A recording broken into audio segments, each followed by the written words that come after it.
مش عارف اعمل ايه يا عم احمد. برن عليه وما بيردش.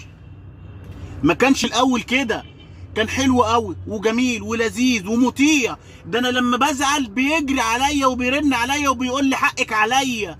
انا مش هعمل كده تاني. دلوقتي برن عليه ما بيردش، انتظاره ما بيردش، ما بقاش يهتم يزعلني، يسيبني بالاسبوع وما بيردش. اعمل ايه يا عم احمد؟ انا تعبانه، انا زهقانه.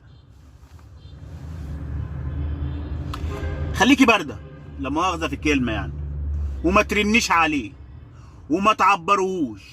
انت مش محتاجاه في حاجه. ايه الحب اللي بينا؟ اقطعيه، صدقيني والله. وخليكي واثقه في نفسك، وخليكي في طريقك، في طريق الهدف ليكي. انت عايزه ايه؟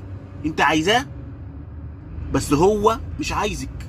هو بيتقل عليكي، هو مخليكي استبن. هل انت هتفضلي اللي انت استبن؟ لا طبعا. خليكي في هدفك واطلعي وتقدمي، وخليكي جميله، وخليكي ليكي واجهه ليكي انت وبس. ما تشغليش بالك بيه.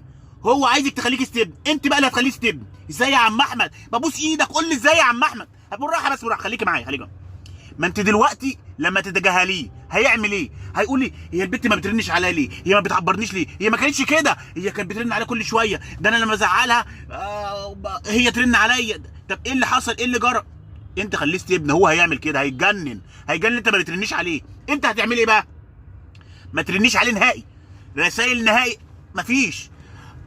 على ستوري ما تبصيش. خليكي لهدفك، خليكي جميله، خليكي واثقه في نفسك. اللي انت بنتي مزه من الاخر. اسمعي مني والله. لو انت عارفه، لو انت خليتي نفسك مزه وما ترنتيش عليه ولا عبرتيه، وخليه هو اللي استبن، هيلف حوالين نفسه. غير كده وكده جالك، خليه ستيب. عايزاه خليه نمبر 1. مش عايزاه، اهو انت كده شفتي طريقك وشقيتي طريقك، وكمان واثقه في نفسك. واوعي تزعلي على اي حد سابك، واوعي تندمي على اي حد خلاك ستيب. ليه؟ عشان الناس دي ما تستاهلش الحب اللي احنا بندولهم، ما يستاهلوش.